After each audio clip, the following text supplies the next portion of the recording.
Imagine spending hours alone orbiting the moon, cut off from all communication with Earth, with only the silent void of space around you.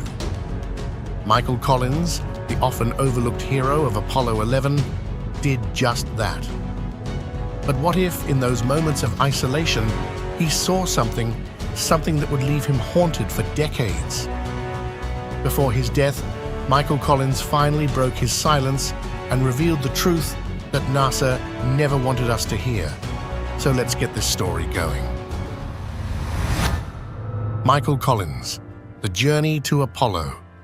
Michael Collins is best known for his role as the command module pilot, or the third astronaut, on the Apollo 11 mission. However, when you hear what this very man finally admitted happened during the trip to the moon, you will realize that you didn't even begin to appreciate him enough in the first place.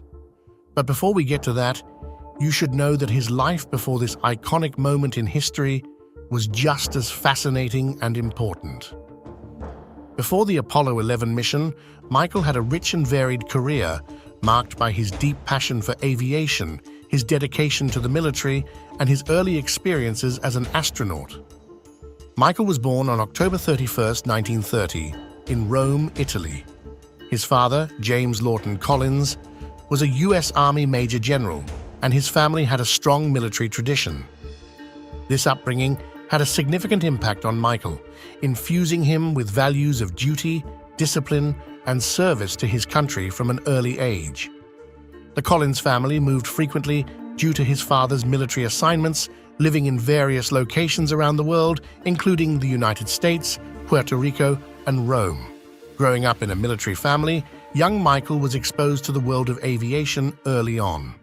His fascination with flying was sparked by the achievements of aviators like Charles Lindbergh, whose solo transatlantic flight captured the imagination of many young boys at the time.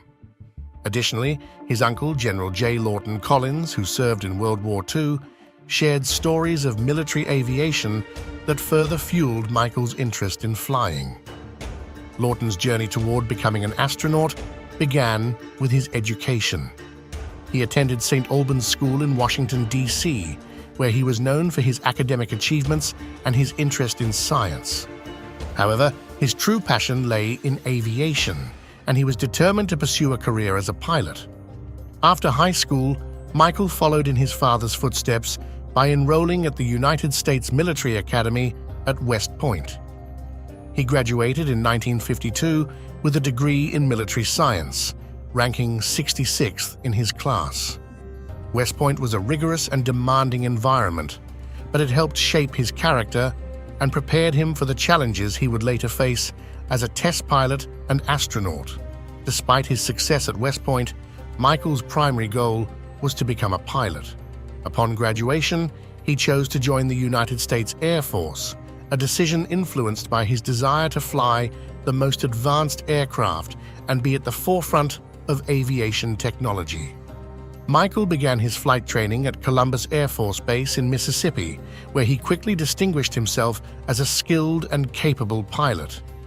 He earned his wings in 1953 and was assigned to the 21st Fighter Bomber Wing at George Air Force Base in California. There, he flew the F-86 Sabre, a cutting-edge fighter jet that was instrumental in the Korean War. Flying the F-86 was a thrilling experience for Michael, and he relished the opportunity to test the limits of the aircraft. However, his early military career was not without its challenges. The risks of flying high-performance jets were ever present, and Michael lost several friends and colleagues in training accidents, reinforcing Michael's commitment to safety and precision in his flying. His dedication to craft and ability to remain calm under pressure earned him respect both among his peers and superiors. He continued to advance in his career, taking on increasingly complex and demanding assignments, schools, and programs. In 1960, Michael Collins reached a key point in his career when he was selected to attend the U.S. Air Force Experimental Flight Test Pilot School at Edwards Air Force Base in California. Edwards was the epicenter of aviation innovation, where the latest and most advanced aircraft were put through rigorous testing. The school trained pilots to push the boundaries of aviation, both in terms of technology and human capability. At Edwards, Michael flew a variety of experimental aircraft, including the rocket-powered X-15, which could reach the edge of space. The X-15 program was one of the most ambitious and dangerous projects at the time, involving speeds and altitudes far beyond what most pilots had ever experienced. Michael's work as a test pilot required not only exceptional flying skills, but also an analytical mind and the ability to make split-second decisions in high-pressure situations. His time at Edwards was undoubtedly formative, solidifying his reputation as a top-notch pilot with a keen interest in spaceflight. But it was also at Edwards that Michael began to consider the possibility of becoming an astronaut. The early 1960s were a period of intense competition between the United States and the Soviet Union in the space race. Following Yuri Gagarin's historic flight as the first human in space, NASA was eager to catch up and surpass Soviet achievements. The prospect of space exploration was immensely appealing to Michael, who saw it as the next great frontier in aviation. So in 1962, he applied to join NASA's Astronaut Corps. However, the pilot was not selected in his first attempt. Despite this setback, he remained undeterred. Michael knew that the selection process was highly competitive, with many of the best pilots in the country vying for a spot. He resolved to improve his qualifications and try again. In 1963, this man reapplied and was finally accepted into NASA's third group of astronauts, known as the 14. This group included future Apollo astronauts like Buzz Aldrin, Gene Cernan, and Alan Bean. Being selected as an astronaut was a significant achievement and marked the beginning of a new chapter in Michael's career. Before he became involved in the Apollo program, the now famous third astronaut took part in NASA's Gemini program, which was designed to develop the skills and technologies necessary for lunar exploration. The Gemini missions were crucial for testing spacewalks, long-duration spaceflight, and spacecraft rendezvous and docking, skills that, as everyone admitted, would be essential for the Apollo missions. Michael was selected as the pilot for Gemini 10, which launched on July 18, 1966. The mission was a critical step in the United States' journey to the Moon, and he played a key role in its success. During the mission, Michael became the first person to perform 2 spacewalks during a single mission, a physically demanding and mentally challenging task that required him to maneuver outside the spacecraft while tethered to the capsule.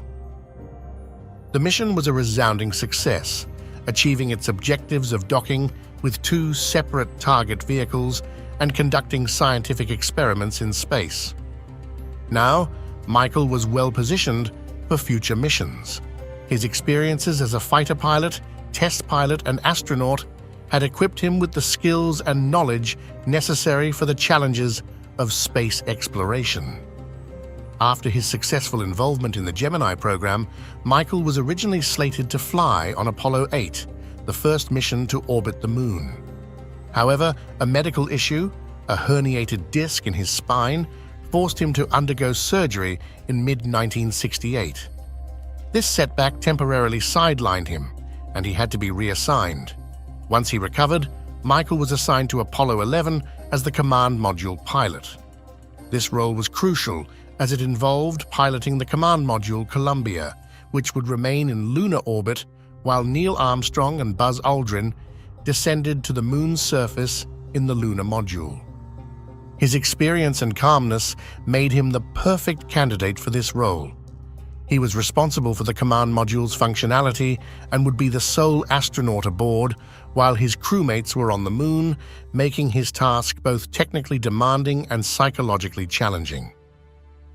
The Apollo 11 training. The training for Apollo 11 was some of the most comprehensive and intense that any astronaut had ever undergone. Michael Collins, along with Neil Armstrong and Buzz Aldrin, spent countless hours in simulators that replicated every aspect of the mission. These simulators were designed to mimic the conditions they would face in space, from the weightlessness of zero gravity to the precise mechanics of docking and re-entry.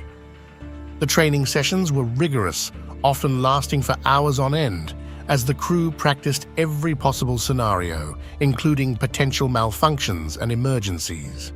For Michael, the training also included learning to operate the command module's systems in minute detail. He needed to be able to handle any situation that might arise, especially since he would be alone in the command module for significant portions of the mission. Michael's background as a test pilot was invaluable here, as he was accustomed to dealing with complex machinery and making critical decisions under pressure. In addition to the technical training, the crew also underwent physical conditioning to ensure they were in peak health. This included exercises to maintain cardiovascular fitness, muscle strength, and flexibility, all vital for coping with the physical demands of spaceflight. Michael, like the others, followed a strict diet and exercise regimen to prepare his body for the mission. One of the key aspects of the preparation for Apollo 11 was the detailed mission planning. Michael and the rest of the crew worked closely with NASA's engineers, flight directors, and mission planners to develop a detailed timeline of events. This included everything from the launch sequence to the lunar landing, moonwalks, and the return to Earth. Every minute of the mission was planned and rehearsed to minimize the risk of errors. Michael himself was deeply involved in the planning for the command module's operations. He worked with engineers to understand every aspect of the spacecraft's systems, including navigation, communication, and life support. His role was to ensure that the command module remained in perfect working order while orbiting the Moon, ready to dock with the lunar module and return the crew safely to Earth. The simulations were particularly intense for Michael, who had to practice every aspect of his solo orbit around the Moon. This included rehearsing the rendezvous and docking procedures with the lunar module, which was one of the most critical phases of the mission. The simulations were designed to be as realistic as possible, often throwing unexpected challenges at the astronauts to test their ability to think on their feet and work together under pressure. In addition to the physical and technical preparations, there was also a significant focus on psychological readiness. Remember when I told you that Michael, Neil, and Buzz all underwent psychological evaluations to ensure they were mentally prepared for the stresses of space travel? For Michael, this included the challenge of being alone in the command module while his crewmates were on the lunar surface. NASA psychologists worked with Michael to help him prepare for the isolation he would experience during this time. He would be out of contact with Earth for nearly an hour during each orbit of the Moon, a situation that could be psychologically taxing. However, Michael's calm and introspective nature made him well suited to this task. He approached the isolation with a philosophical mindset, looking at it as an opportunity to reflect and focus on the mission. Of course, there were also group exercises designed to strengthen the bond between the three astronauts. Team cohesion was crucial for the success of the mission, and Michael, Neil, and Buzz developed a strong working relationship during their training.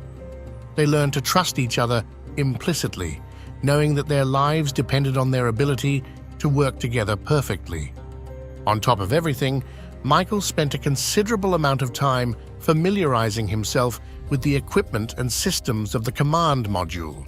This involved not only understanding how everything worked, but also being able to troubleshoot and repair any issues that might arise during the mission. He trained extensively with the spacecraft's guidance and navigation systems, which were essential for keeping the command module on course. Another critical aspect of his preparation was learning how to handle the spacecraft's communication systems. He needed to maintain constant communication with mission control, as well as with Neil and Buzz during their time on the lunar surface. Effective communication was key to the success of the mission, and Michael practiced this aspect extensively during simulations.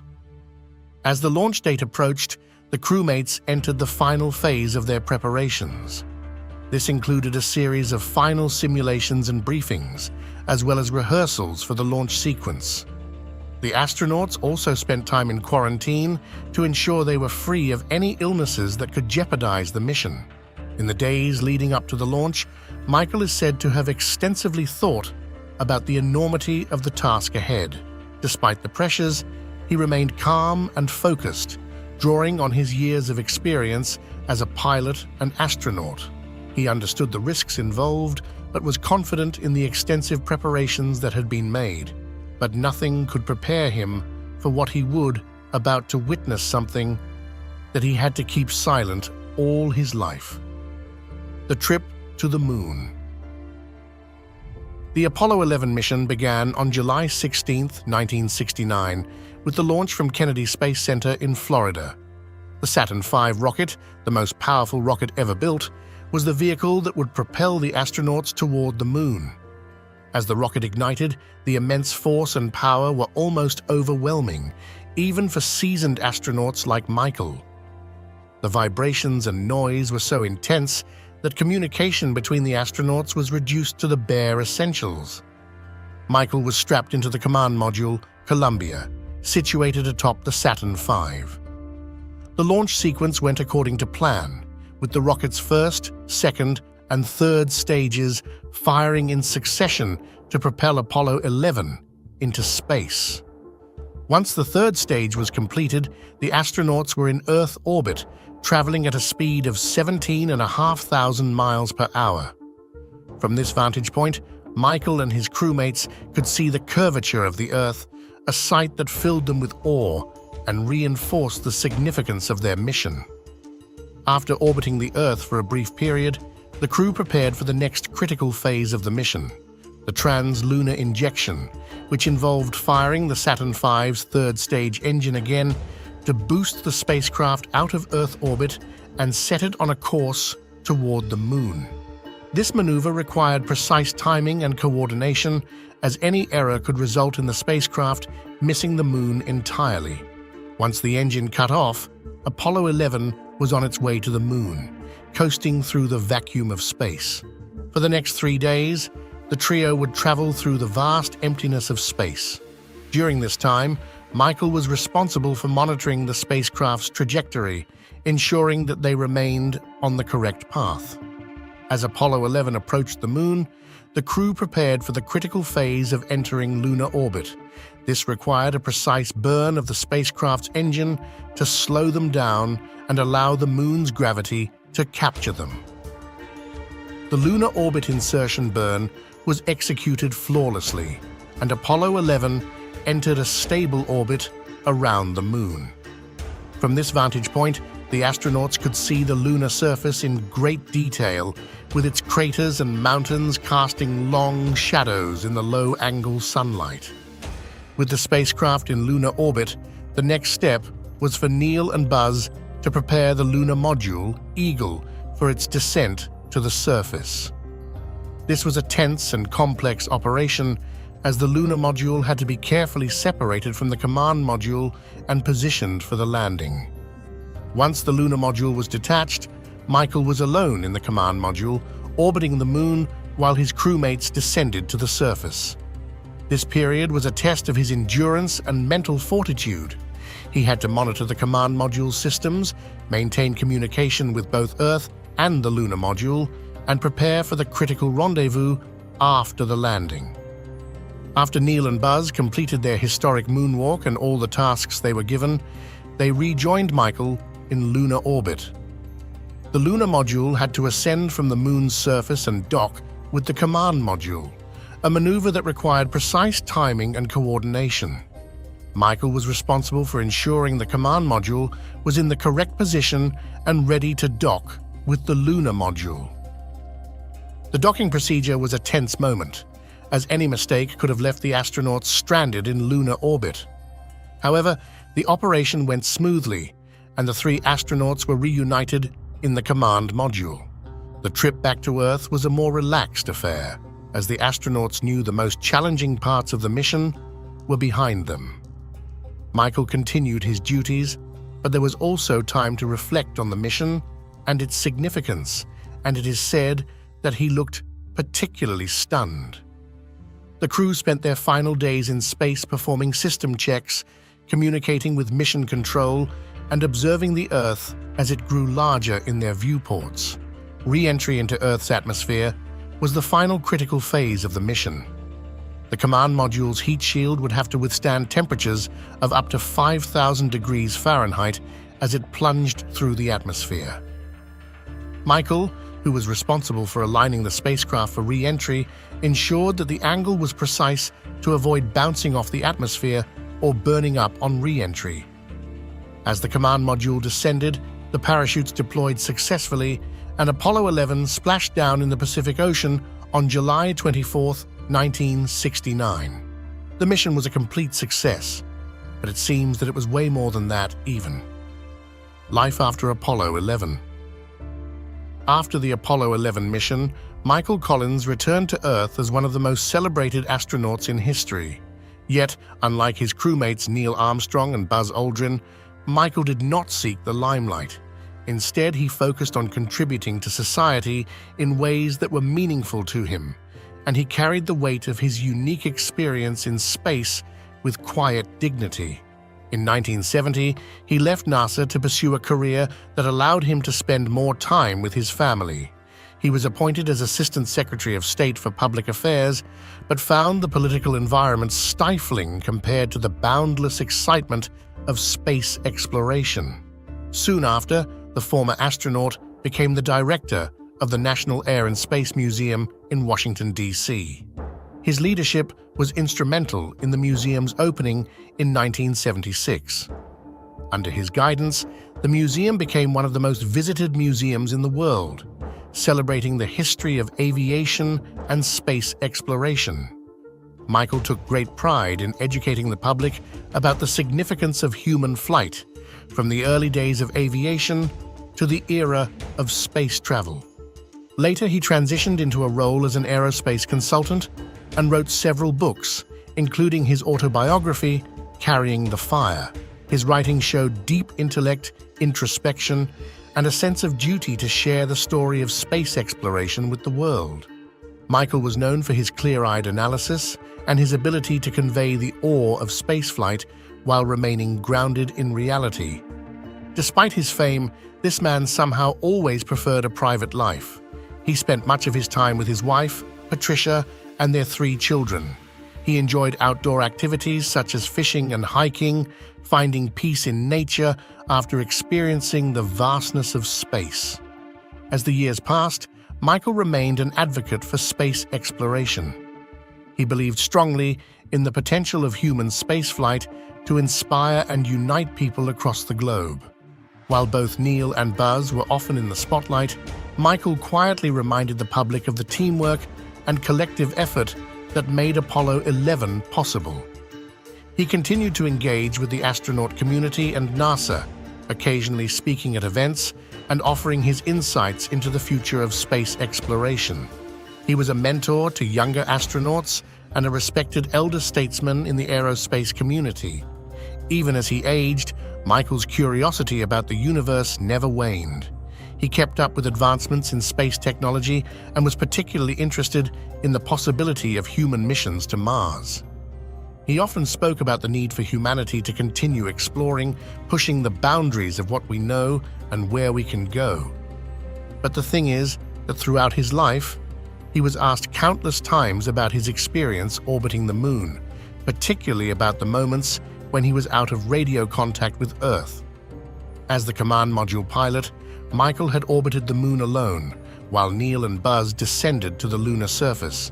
During these orbits, he passed over both the near and far sides of the moon, becoming the first human to see the far side up close. In his later years, Michael began to allude to a mysterious experience during those orbits. Although he had always maintained that his time alone in the command module was peaceful, he started to hint that there was something more, something that he had been reluctant to share.